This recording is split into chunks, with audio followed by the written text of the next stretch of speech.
All right, and we are live for another episode of The Side. I'm your host, Uptown Bobby, And I'm K.Clark. and we are back. I look like I am off work because I am. Um, so today's episode, first of all, happy Pride. Happy Pride. Yes, Where them yes. fans at? So I got because it's hot. Oh yeah. But happy Pride, yes, happy Pride, especially in times like these. Voice Mighty Pride is it's a party, it's also a protest. Pride was a riot, so on and so forth. But yes, to my fellow look at bigger ticket, happy Pride. So Yeah, happy Pride. Happy it's Black Music Month. It's June is a men's great month. men's Yeah, health my month, as man's well. had So mental health month. My birthday's in June, so June is yes, it's an elite month. So we're back once again with this episode. First of all, we're going to talk about Tyler Perry's latest movie, Straw. So if you haven't seen it and you want to see it, you don't want to hear spoilers, please cut it off right now because we're about to talk about the whole fucking movie. Spoil Mhm. all that shit. And then honestly, is it really hard to spoil a Tyler Perry movie? I mean, is it really? They have similar tropes, but this one, you know what? Here's my theory on enjoying a Tyler Perry movie. Cut your brain off. Act as if you're watching a nigga version of the Marvel universe, and just buckle in for a fucking ride. And that's what we got with Straw. Straw is another Tyler Perry movie on Netflix. Does he have a? How long is his contract with Netflix? I feel like, I'm not sure because I mean, at this point, we had this duplicity, the we were Kerry Washington about the World War II oh yeah, that one got good reviews too. I veterans. I, I haven't seen it. Mhm. I haven't seen that one either. Then we got Straw. Wasn't it was Acrimony underneath in the same deal? Which was that? I don't Was know. that Acrimony was in. I think Acrimony was in theaters. okay? That's the one Hmm. movie with the paint scene. Mea Culpa. That's the one with the paint and Yeah, yeah, killing. yeah. That was on Netflix. Yeah, Yeah, yeah. with Don Tredavious, Travate, yeah, Trevante yeah, mhm, Rhodes. Yeah. yeah. So this one stars Taraji Henson, who, by all means, I give her her flowers. She carried the movie. She is playing a mother, a single mother who is literally had uh, the straw that broke the camel's back. That's probably why it's called straw. And has the worst 30 minutes in life. Like, fuck the worst day. The worst 30 minutes. Like, the movie starts off with her dealing with her sick child who has seizures, who, she goes to school and she's apparently just, it's the issues with school, lunch money. She ain't got the lunch money. Um, her job is horrible. Her boss hates her. The customers are Carol Taylor, horrible. yeah. Um, why is everybody in this movie so aggressive? Why is Right. everybody so fucking aggressive? That's one thing that stood out to me early on. It's like okay, it's like from jump we were in it. Like you said, her daughter's having health issues. Her school is saying that she doesn't eat because or they're saying she owes money for her lunch money to eat. And she goes to her job, but her boss is like this epic asshole, and then she has to go to her school. Then child services is taking her child away. Then she's going back to trying to go back to work, and then she gets to a wreck with a cop, and the cop is like this on Man, that 10 evil, and then fucking tells right, asshole. right, tells not only rams her car, but it tells her, I'm gonna find a way to kill you and make it look legal. Tyler Like Perry, man. I know the cops are, I mean, obviously cops are the cops, but come on. Like that blatant, like and then even the woman who is the lady cop who isn't as evil tells her that she's going to impound the car because her license was expired, her insurance was expired. Then it starts to rain, of course. Then the landlady who just gleefully wants to evict her, Glee throws all Victor. stuff out on throws all stuff out on the street. She's in the rain, she's screaming, she's crying. Then she comes back to work to get a check. First of all, why not Five direct hundred deposit? and forty dollars. Yeah, yeah, why not direct deposit? That's why. Well, maybe, Well, yeah, it could be some account. yeah, I Yeah, will say, yeah, it's probably has like some some issues getting the bank some account banking because I issue. know Yeah, I've worked with people who got the rush card, who get yeah, those cards and stuff like that. yeah. So yeah, So um, then she goes to work. Then she gets robbed. Then her boss blames her, which I didn't make sense to me in the moment because it's like the man literally looked at her name tag and said Janaya. Like see, that nigga sounded it out and then robbed it. He can say, oh, and her boss gonna try to blame her and say, You oh, in on it too. yeah, like have we seen this woman like in the 30 minutes that we met her? This woman is scared of her own shadow. Like she barely talks. She's very much.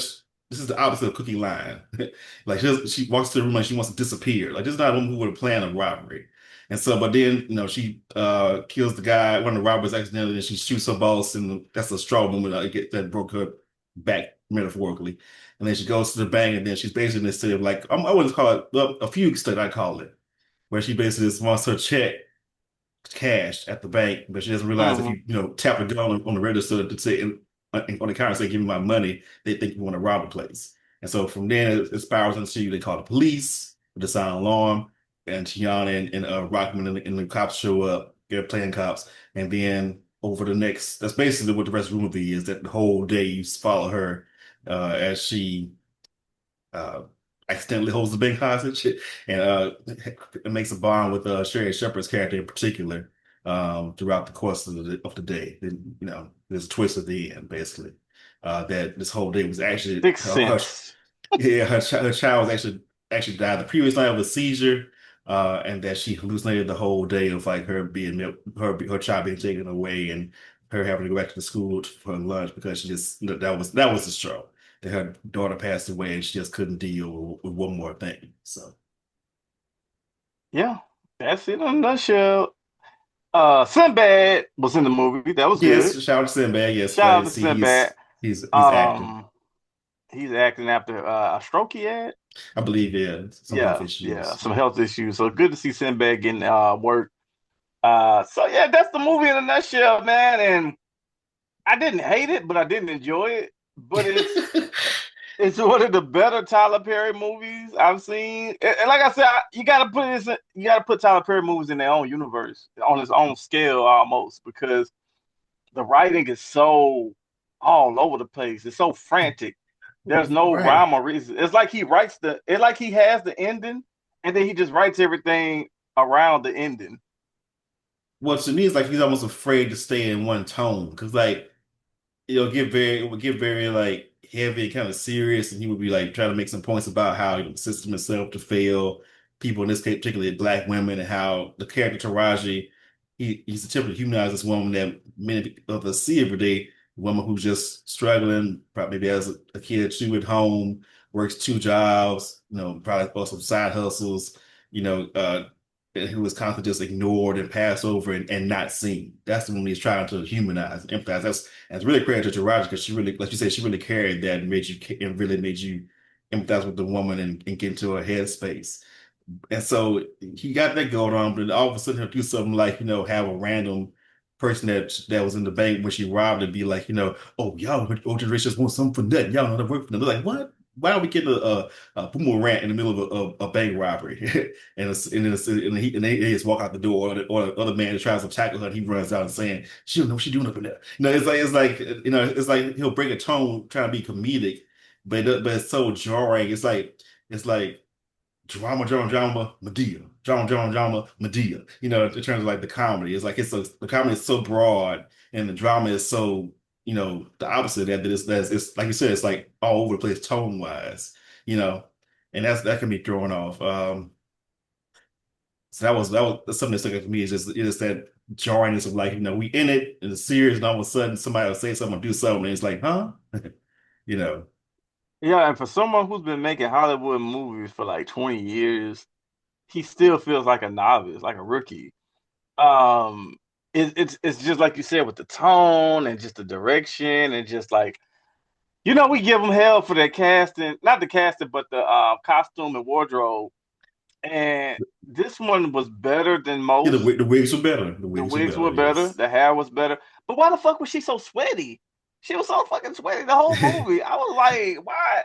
What's I up guess he with was trying. that? I guess he was trying to like show her as being like downtrodden, to be like or being just like worn down.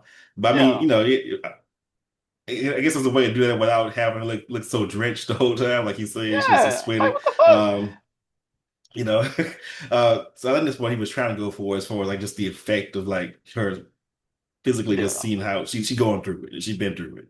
And You then know. like the mental health themes were like, and I feel like in a better writer and a better director, this could have been a movie that really could have um been done in a more streamlined, well written way.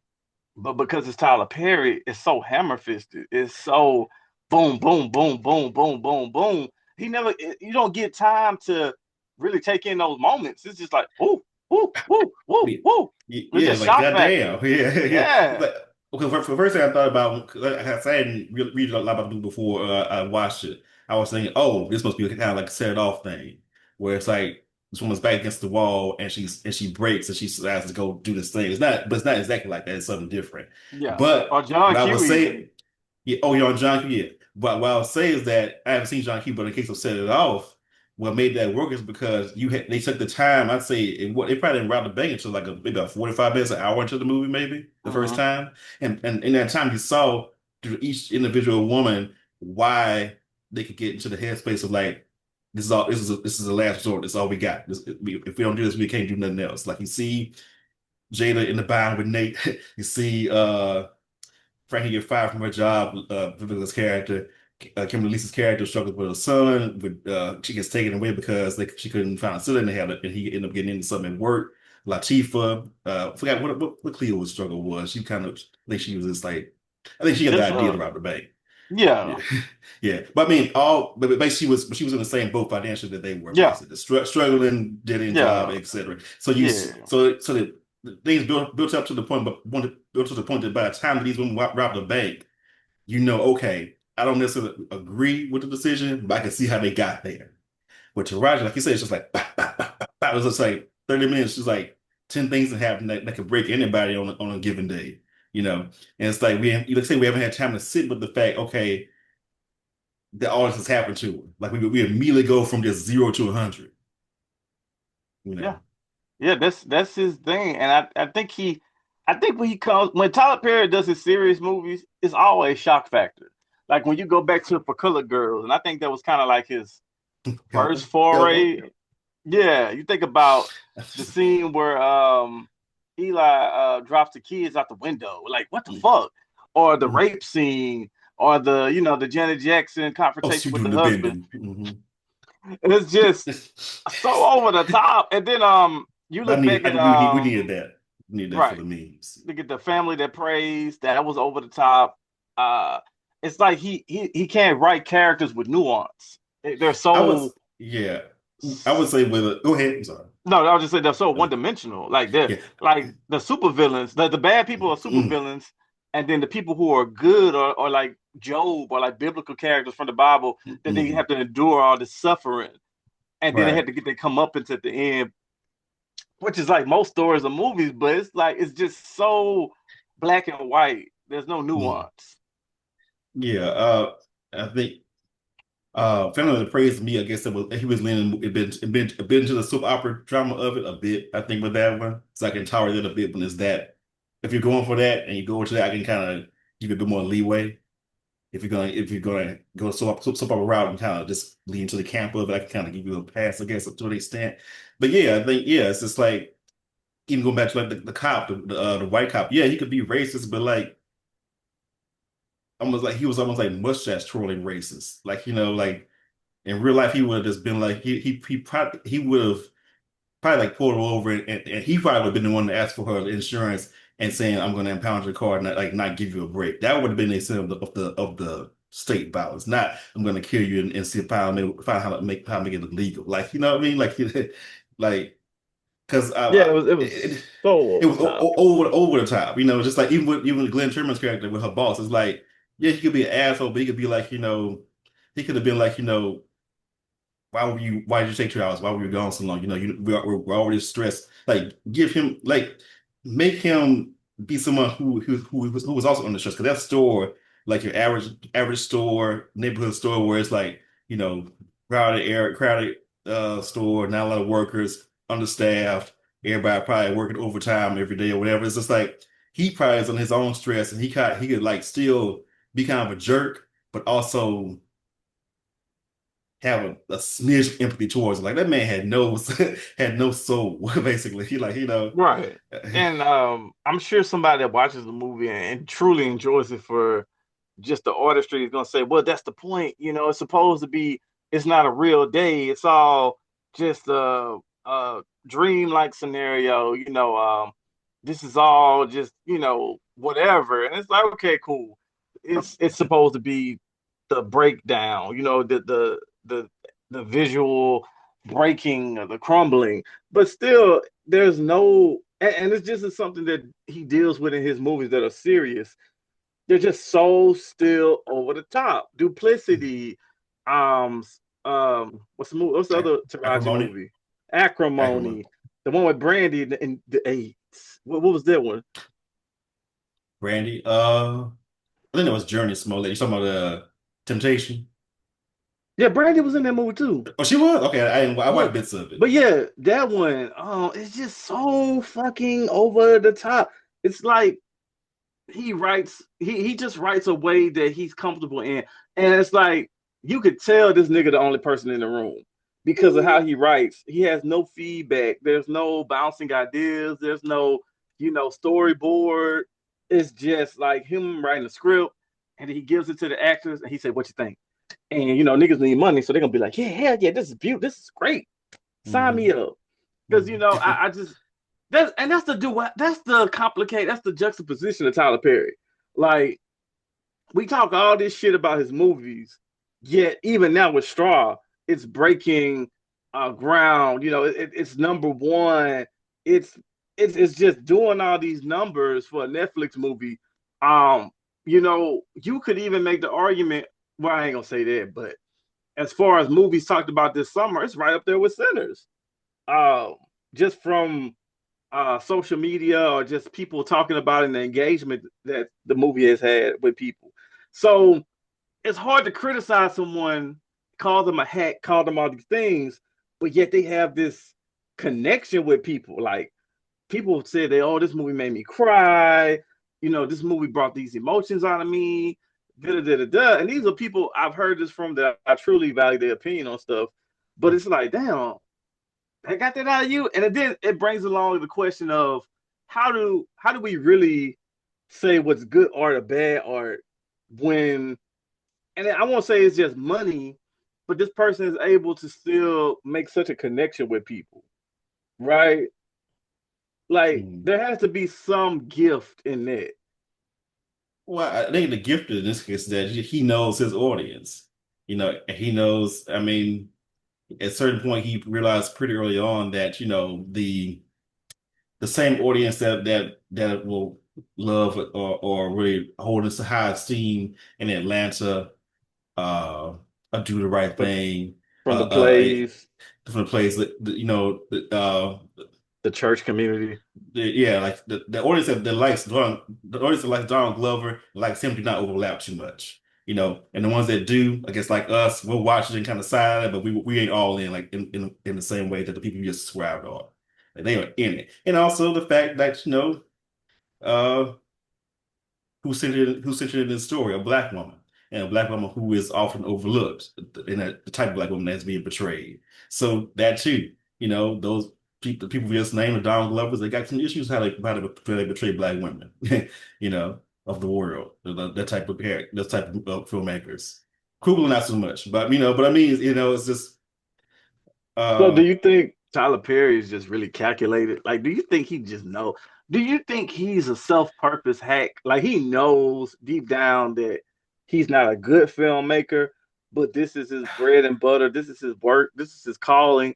So he just continues to do uh, this because it's It's probably a mix because once you throw God in the mix and you think you're doing God's work, that's a whole another barrier against criticism. Because then you fight against your enemies, spiritual enemies. I don't know, but I think on some level it's probably a mix of like knowing that he's not the best writer, but also the receipts of the receipts. It's like, okay, I'm not the best writer, but I can go and write this movie and put it out, and yeah, if people gonna drag me for it, but they gonna still watch it.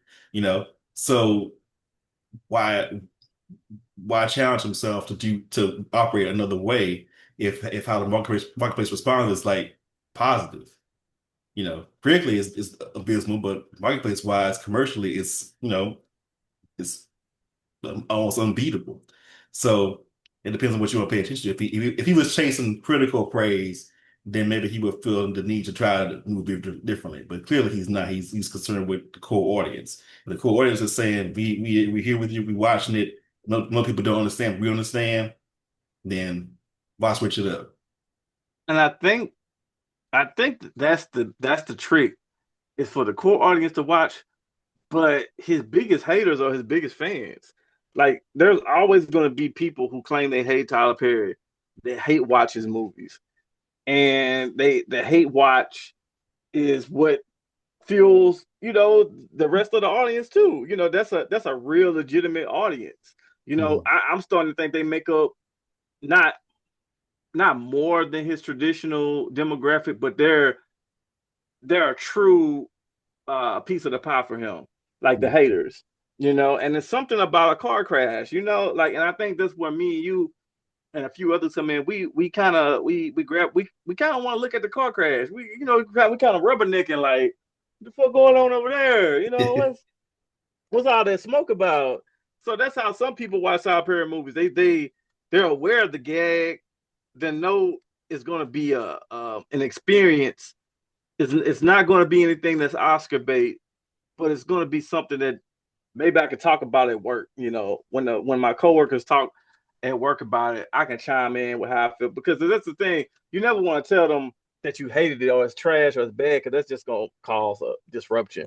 But you kind of want to be like, it was interesting, and Mhm. maybe highlight the parts that you did like. Mhm.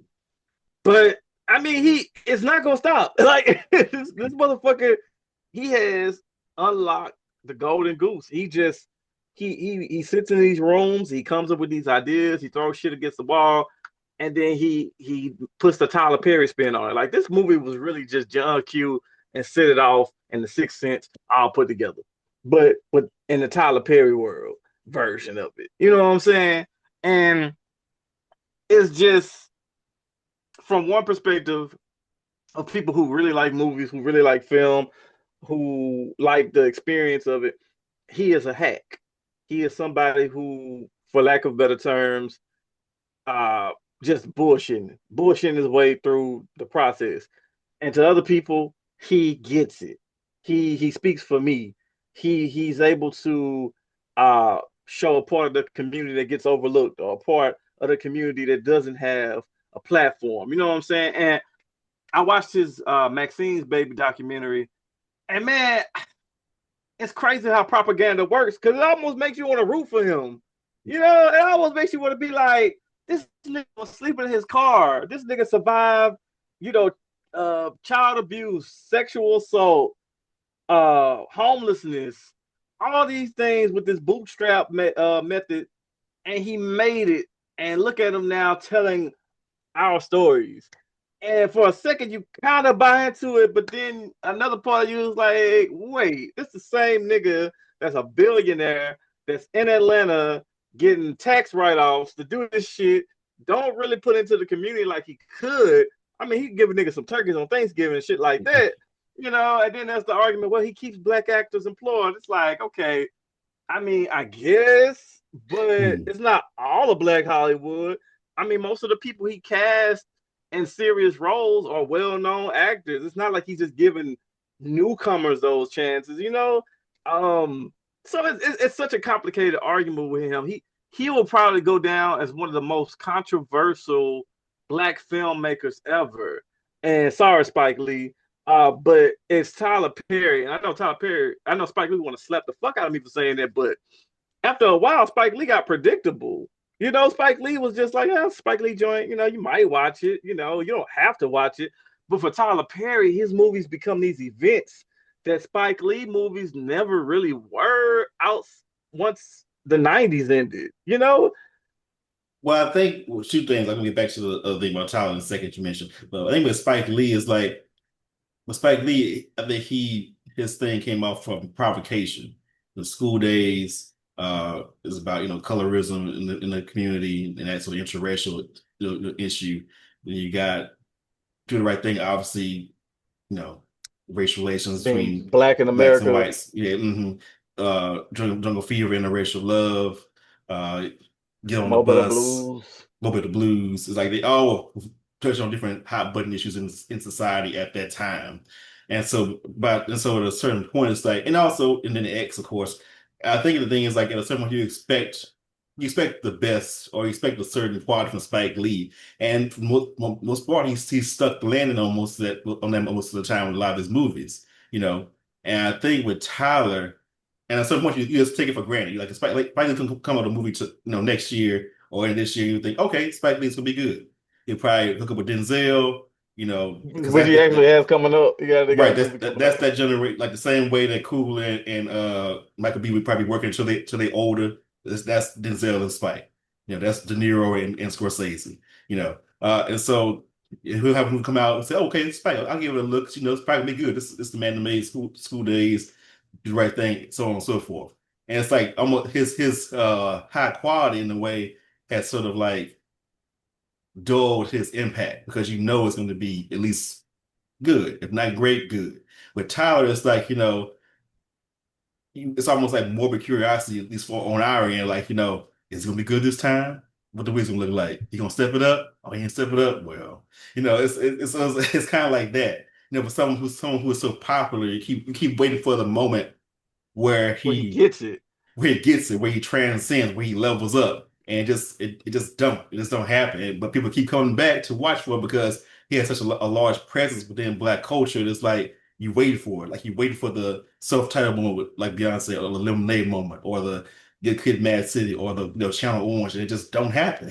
And so, but people keep coming back to look for it. Probably because he's a man. That's something to do with it. We give men more chance to do Black women. I think if it was able to DuVernay, people would have been tuned out.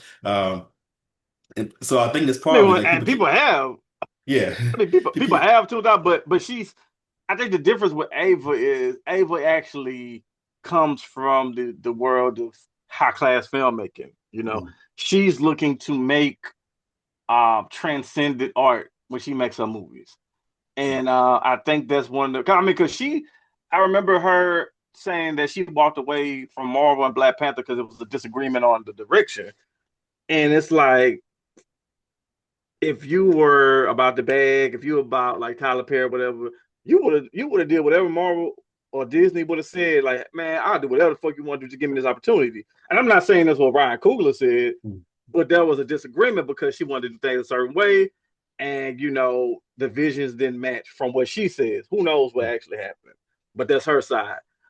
But when it gets to a point to where people don't want to watch that deep shit. You know what I'm saying? It's like with Tyler Perry, I think people, even with his serious movies, there's a certain sense of escapism people get when they watch that shit. You know what I'm saying?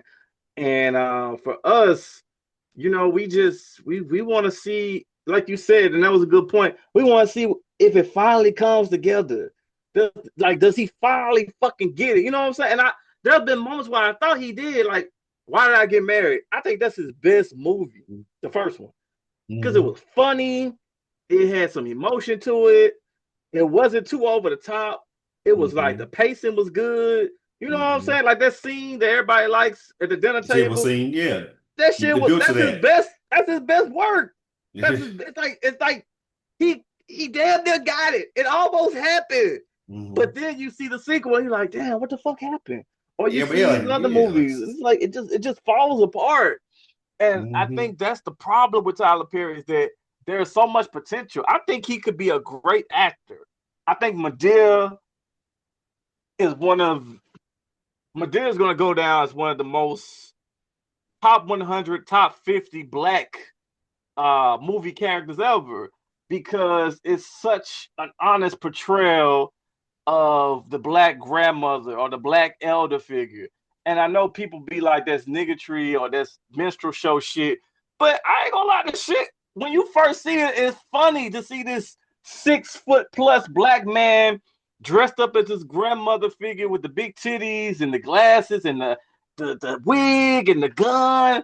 the shit is funny initially. You know what I'm saying? It's something about the character that you when you first see it, it connects with you because you know you've seen that figure before. Even it could be if not a family member, a church member, someone in your community. And I Somebody think just sit down at some point, you know. So. yeah. And I think that was gold. And he ran the well dry. But I think the nigga is talented. I think he is. But I think he's very cheap in how he produces that talent and releases it. I think he's caught up in ownership. He's caught up in legacy building, and he's caught up in he wants his vision to be released and he wants to do it. And I kind of respect it to an extent. Like, it is elite entrepreneurship. It is what the niggaverse says is making it, but it affects his art because he won't let anybody help with the process. And I think that's what holds him back. And I don't think he ever gets it. I think this is it. I think this is the best you're gonna get from him. And hey, it makes him a lot of fucking money. So Which getting back to us again, points. Speaking of legacy, so often people say about Child and defend him is that he hires like actors and actresses that get overlooked, like Cicely Tyson. Or he centers them, highlights them in a way that they haven't been throughout their careers, which like Taraji or like Sherry Shepherd in this case, or other actors, Jennifer Lewis, Angela Bassett, so on and so forth. And they say he helps keep Black people employed in Hollywood. Which okay, but I have to say this: can you name, you know, a writer, director, whoever that worked under him that has come out on their own out of his shadow and built their own quote unquote tape?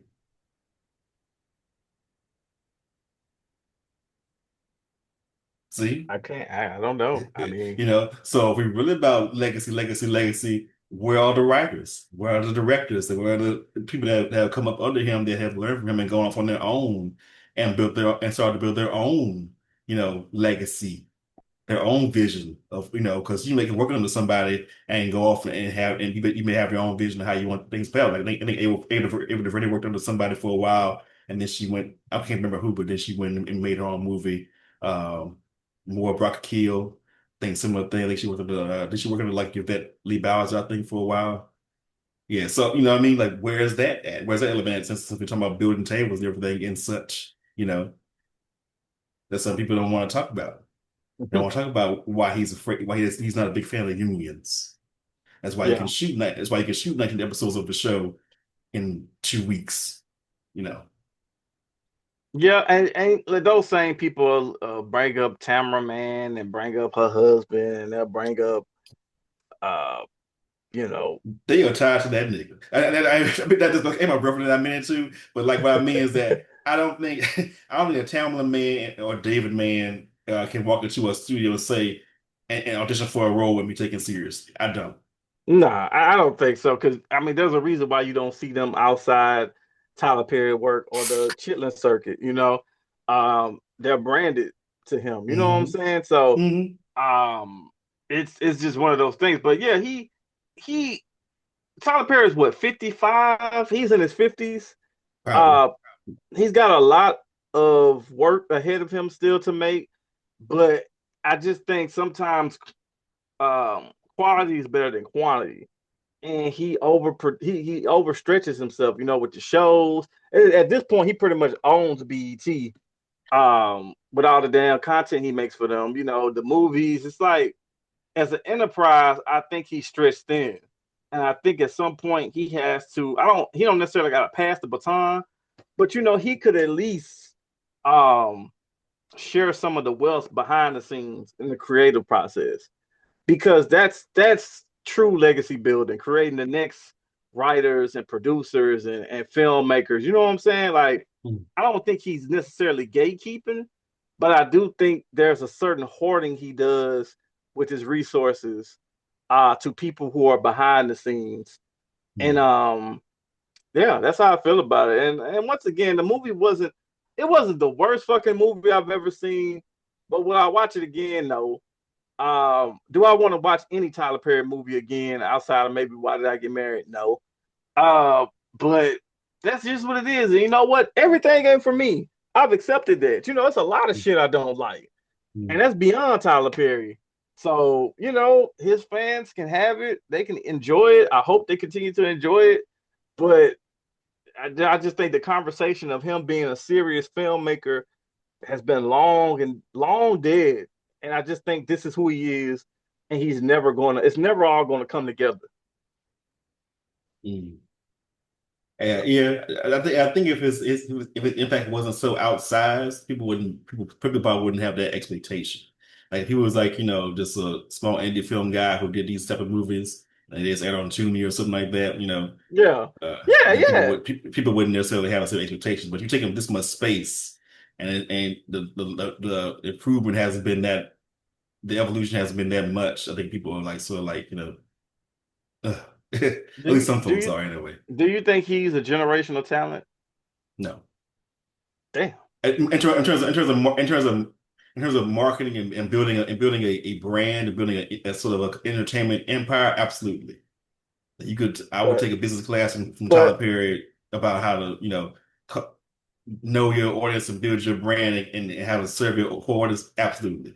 As far as generational talent, as far as like directing, writing, no. what about acting? Mm, in other people's movies, yes. No, that's not no. Just outside of Medea, I just don't see he doesn't do all that much outside of Medea in his own movies. He usually plays somebody's uncle or Medea's lawyer in a scene or whatever. Or he was like Rocky Dunbar's friend in the family that prays. I mean, he was okay, but it's probably difficult for anybody to direct themselves. So I'll give him that. I saw a comment that said Tyler Perry is the American answer to Nollywood, and I thought that was so apt. Like, I'm like, that might be accurate, and that's why I'm like, for us serious Negroes, I think that's why we just need to watch his movies and just picture it in just this alternate universe, this Tyler Perry verse, where there's no, and I know this creates so much mental. I know really I'm moving the goalpost for this nigga, but and I'm alleviating him of so much responsibility. But at this point, like I said, it is what it is. This is the best it's gonna get. So we just have to embrace the shit and just accept it that this is the Tyler Perry verse. I guess I could do that if I could do that if he recognized that as well. It's like when I watch Beyond the Gates was like the newest soap opera with all black folks. I know what I'm getting. I know, and they know what they provide. They are providing melodramatic, over the top entertainment. And so, they're not coming at me like this is a serious art house film with multi-layered representation of so on and so forth. And then there's something opposite. That's what I think annoys me about Todd Perry is it's like, you know, you you saying one thing, but then the film comes out and it's something else. Like if when I watch Real Housewives, I know what I'm getting. I know it's reality TV, but like you know what I mean? It's like if I'm watch Mm, yeah, you know what you're getting. Yeah, or even Entourage, like it's like no, I get it. Entourage is pure escapism. It's Like you said, pure boy, straight straight boy white man TV. fancy. Yeah, Yeah, it's pure cowboy, with the exception of Lloyd. It's a pure white male fantasy fulfillment. And that's fine because they provide it, they know what they're doing, and that's what it is. Tyler said he's giving you he's saying he's presenting it as something deeper complex, right. I'm but doing this for my people. right, but execution isn't that deep or complex.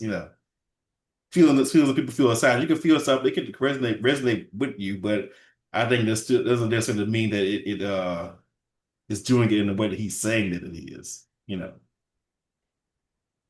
Yeah, I agree wholeheartedly. I mean, it's just a time where it's now he is who he is, and this is the man that he's gonna be, and we accept it, we get it, but you don't have to like it, and no one has to like his shit. But to the people that do like it, that's fine. Enjoy it. Hey, I like I watch wrestling, so what the fuck? Who can I judge?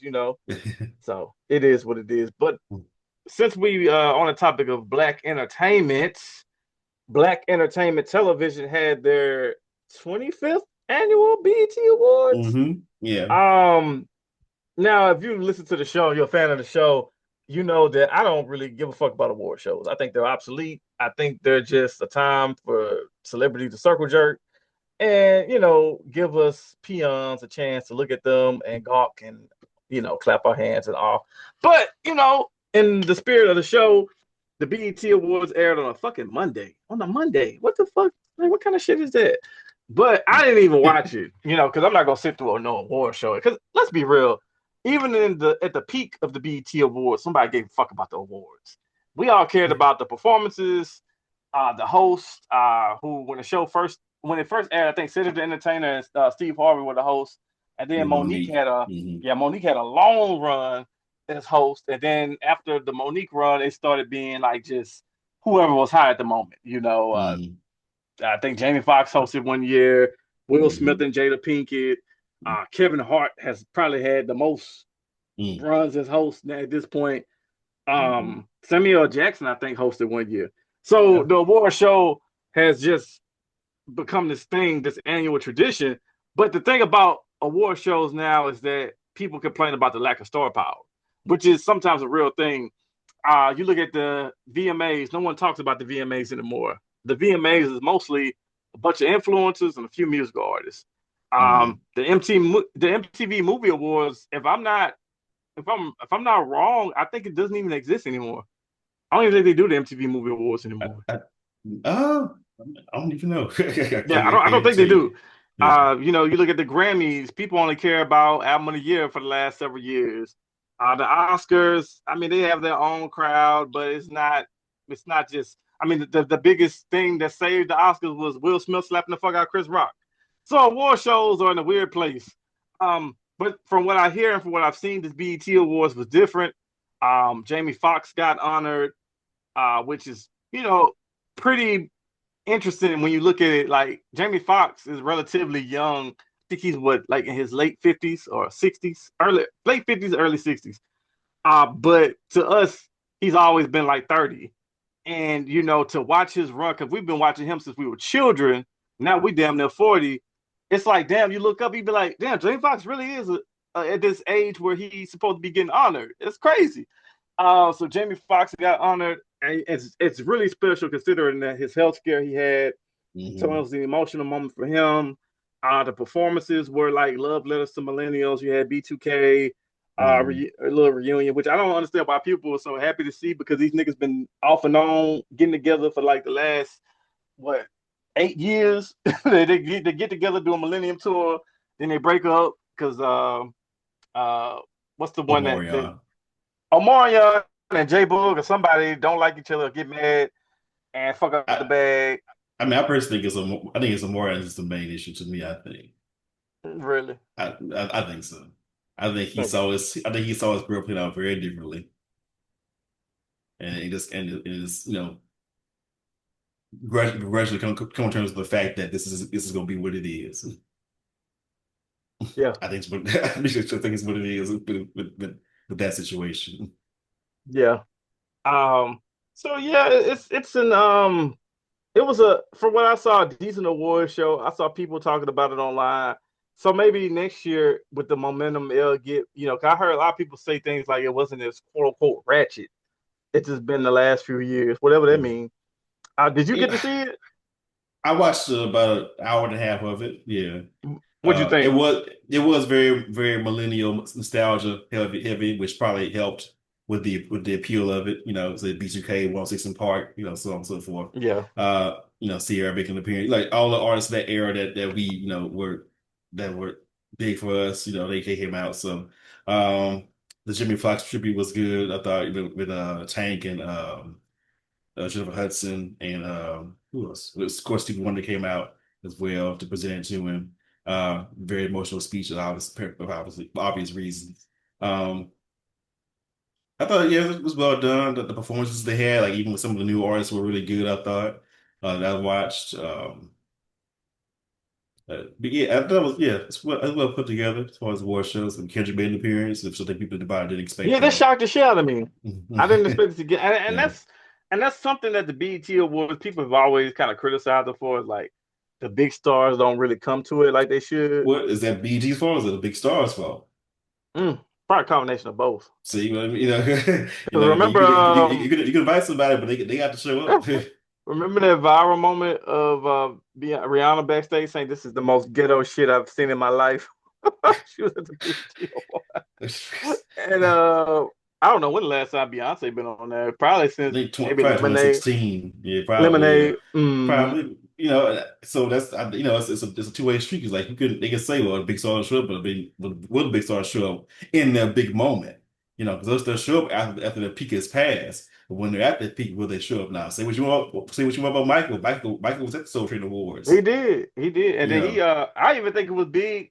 Well, Michael Jackson was just one of them stars that everything. But that moment, one of my favorite BET Awards moments is when he had the dance off with James Brown. oh yeah, Yeah, so that was cool. Or even when Al Green got honored, but and the Prince the Prince smirk at Trey Songz when he was singing I think he was singing Purple Rain. well, But it's okay. yeah, but yeah, But shade they face. definitely need they definitely need the star power to come out. You gotta get the people, who they want to see or who they would see.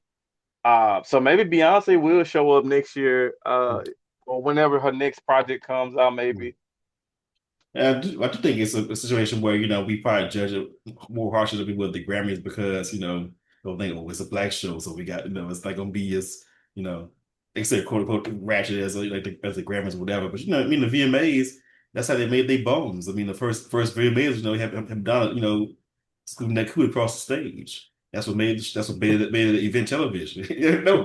But I mean, honestly, that's what MTV, the VMAs are supposed to be like the trashy alternative to the Grammys, and Yeah, that's fine yeah, it's fine for them. But BT right, we got to be on our right. Harlem Renaissance up with the Negro race type of shit. And you're absolutely right, because that's exactly what the VMAs and the MTV Movie Awards were made for. The movie awards are made for people who don't watch Oscar movies, people who Mm, like the popcorn movie. That's why the award mm, was literally a popcorn, mm, box of popcorn. The VMAs, the Moon Man, the VMAs was supposed to be for the modern music listener. The mm, people who watch music videos, who care more about billboards and popular artists than they do about artist prestige. mm. So I do think the BET Awards is judged way too harshly compared to its white counterparts. Because that's why you got like shit like the Essence Awards or like the NAACP Awards. Like that shit's supposed to be the bougie niggas. The BET Awards supposed to be fun. It's supposed to be a fun night of quote unquote black excellence and all that Yeah. shit. So Yeah, uh, you can find a balance between being like a little, a little raunchy, a little trashy, and also being, still having so it could be high production value, but still be a little loose. I think it doesn't have to be yeah, so formal. formal. I agree. I wholeheartedly agree. So with that being said, are you gonna watch it next year? Are I you gonna make it? mean, Are you yeah. gonna watch the whole thing next year? Oh, I don't know because if we're gonna run pretty late, it's a work night, so I can't do all Yeah, that's how I be feeling, that. man. I'm like, that shit too long. Can we condense a war show to at least Yeah. an hour and 30 minutes? I do want to say something though that was interesting. And me and you played at the church, so you understand. That was a gospel artist, and I forgot his name. Forgive me. He had a problem with Glorilla winning the gospel award on the show. She Mm, won the award for one of her songs on her latest album that featured Kirk Franklin. And the gospel artist took issue with it because I guess he feels like his argument was she's not a gospel artist. mm, And the BET Awards is one of the few platforms where gospel artists are highlighted and honored. Black gospel artists are highlighted and honored. So why would you take away that moment and that space for a gospel artist and give it to a secular artist who just happened to make a song featuring, the Godfather of gospel music at this point, Kirk Franklin? And I thought he made a valid point. I don't know many gospel artists now, many modern gospel artists. I'm sure they exist, but they really don't. I think the Stella Awards is the only place they might get another that's how I shout was thinking. out. She was like, I was like, yeah, she pray for a solo award. Then I don't know. Right, and I don't even know if this shit still come on. Like, It does. it's televised. I don't know if it's televised, but they do a program for it. So, Right. So um, yeah, so I felt it. What do you think about that? uh, on the one hand, I can see what you're saying as far as because Gorilla's primary music is not gospel music, so I can see how I can feel the way about her getting the award. Um, but I mean. Well, I'm kind of out that world, but I mean, what have been gospel songs in the past year or so? You know, it's usually there's one gospel song that'll like kind of grab hold in the culture, like "Take to the King," you know, or any number of Kirk Franklin songs from from when he was at his peak. Um, there's usually one or two that kind of like go beyond the church and sort of seep into the culture, quote unquote. I can't think of any off the top of my head, so. Hmm. That may have been their reasoning. Maybe it's been that, yeah, she's a single artist, but she made the song, you know, and Kurt Franklin was Right. on it, so uh, Right. What more do you want? mm.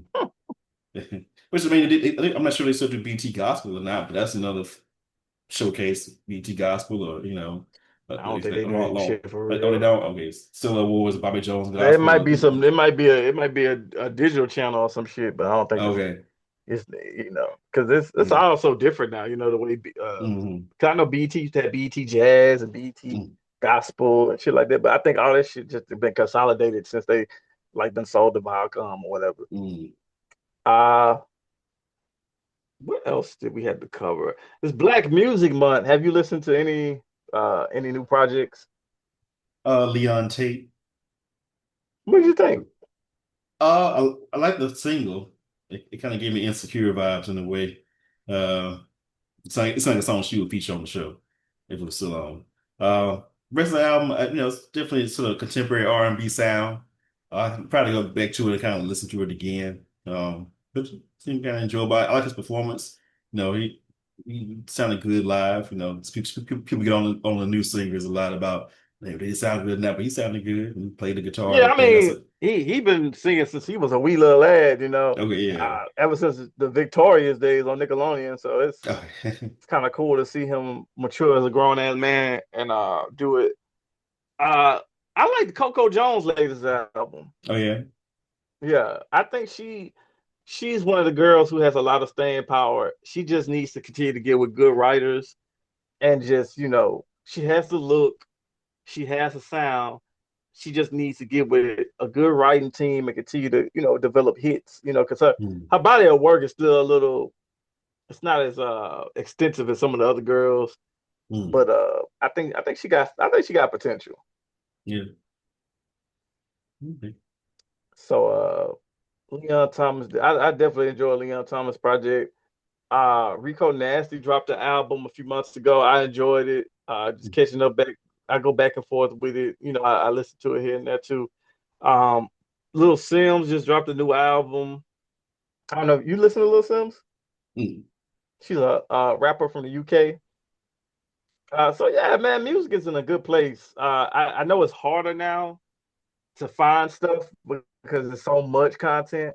You got to kind of take your time to listen to it, and then you got to make sure you have you're tapped into the playlist on the streaming platforms. But I think it's a lot of good music out there. You just gotta be uh, be alert. It's not gonna come to you like it used to come to you back in the day.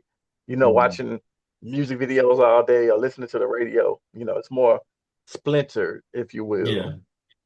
Yeah. Definitely. But which platform do you use? Spotify, Apple Music? I use actually YouTube music a lot. Oh, okay. I, Mm, I had YouTube Music at one point. I had like a mm, free trial. mm. Hmm. Yeah, I usually use Spotify for Well, podcasts. what'd you say? I usually use Spotify for podcasts. Usually. Oh yeah, Spotify really weird said. I ain't gonna lie. Mm, And this is someone who pays for Apple Music. Spotify is like the superior app because of the multifacets, like the podcasting, and I think you can listen to audiobooks on Spotify and all types of mm. shit. Yeah. But And the speaking of black, algorithm, I think, is just better. speaking of Black music, of course, rest in peace to Sly Stone. He passed Yeah, away recently. man, who So passed away? God, I didn't know he was still alive until I watched that documentary that was aired that was done by Questlove recently. Mm. I thought he passed away a few years ago. I But knew he yeah. was still around. I know he was kind of reclusive, but yeah. Yeah, because he was like in his 80s. So Mm. yeah, but rest in peace to Sly Stone, man. A very significant trailblazer in black art, black pop culture. Um definitely influenced a lot of styles, you know. And if you haven't seen the documentary, I definitely recommend it. Um got a lot of modern artists on there, Andre 3000, D'Angelo, Questlove, several others who talk about how he heavily influenced their sounds and looks and whatnot. Right. You think about So, even obviously like people like Janet Jackson, they sampled that for Rhythm Nation on this mhm. music. Even going beyond black artists, we wouldn't have an Express Yourself by Madonna or Keep It Together without that influence because she's interpolated his songs in concert and drew inspiration from that for her own music. So Right. Yep, you're right. So, on that regard, we are wrapping up this episode. I am Uptown Bobby, and I'm K.Clark. and we thank y'all for listening. Thank y'all for sticking with us, man. It's been a pleasure. We continue to make these episodes from a place of love, and we enjoy doing this, and we hope you enjoy listening to it. So, thank you for your time, for your ears, for your eyes, and yeah, we'll see you out on the flip side.